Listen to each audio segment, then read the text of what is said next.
right, hi friends. So today I want to go over our next Bible story, and this time we're going to talk about the temple. Remember when David wanted to build the temple, and do you remember what God said to him? God said no, right? He said, "You are a man of war, and your job was to reclaim the land of Israel, the promised land for Israel." And God helped him with the fighting and all that, but he said, "I don't want you, a man of war, to build my temple. I want somebody, a man of peace, to be able to do that." And so he said, "Your son will get to do it." Now, do you remember who's the king now? Who's David's son that's king? Solomon, right? So Solomon is going to build the temple for God. And Solomon, remember, he had asked for wisdom. And God also said, "I'm going to give you riches and honor, like I'm going to make you famous all around.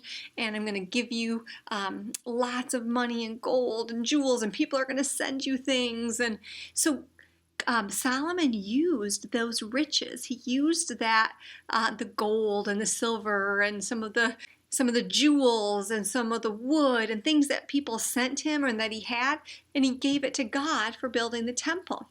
So remember, they had different things in the tabernacle. Remember, the tabernacle was a tent, right? But now they're going to build a temple. And I want to show you, I have a couple pictures that I want to show you. This first picture is a view, kind of if you were up above looking down on what the temple might have looked like. All right, and you can see it's tiny dots. Those are people. So they had this big, it was rimmed around, and those were walking areas, courtyards. There were stables in there for Solomon's for horses. There were areas where animals for sacrifice were kept. And then the outer courtyard, you can see, was where people could go in and pray. Then you could see there's an inner courtyard inside.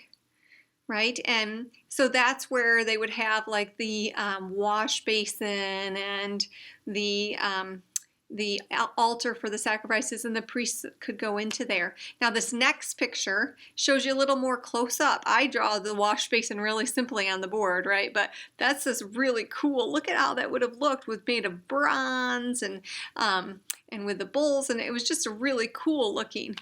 So they made things awesome for God. And then this next picture goes inside the holy place. Okay, so in the holy place, you can see they have the table there for the showbread, the candles, and you can see the tapestries, like the curtains and things are just beautiful and ornate. That's a good word, isn't it? Ornate, which means like really well decorated, and somebody spent a lot of time making things just so amazing because they knew it was for God. So they wanted to make it the best that they could. Now, the same things were in that temple. So you have a paper in your packet that looks like this. And this shows, it doesn't show the whole courtyard. And you can draw that in the courtyard around if you'd like to draw that in. But this shows the temple part where you would go in. And then here are the items that were in there. And it's the same items that were in the tabernacle. They made them really elaborate. You can see that from the wash basin that I showed you a minute ago. But here's the table for the bread that would go inside. There's the candles for the light. There is a picture of the ark. So much better than I can draw. This is the altar for the sacrifice. So you can see the horns, like the horns on the side, like where Adonijah grabbed on, like the safe zone, right? And then the wash basin. So color those in. Remember, a lot of them are made of either gold or bronze, which is kind of a coppery, brownish gold color. So if you don't have a bronze color, you could do yellow and then do brown over top, and that will make it look like more bronze. Or you could keep them gold.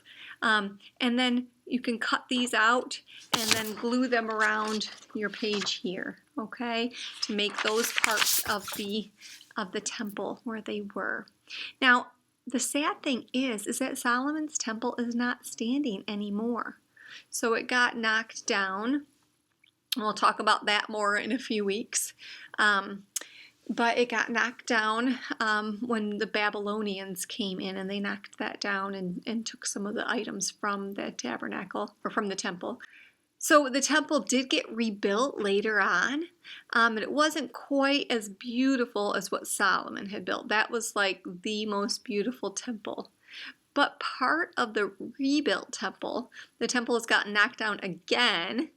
The Romans knocked it down, and part of that temple, though, is still standing. One of the western walls, those outer walls way out, there's one part that's still standing, and people today in Jerusalem actually go to that part, the western wall. Some people call it the Wailing Wall because they cry over the temple not being there. And they worship God there. They study there. They go, they read the Bible. They say their prayers there. Sometimes they even take their prayers and they write them on paper and fold them up and tiny and put them in the little cracks in the walls or on the stones. And it's a really beautiful place. It's like their church, but it's outside. So that's a part in Jerusalem where if you ever go to visit there, that you'll be able to visit.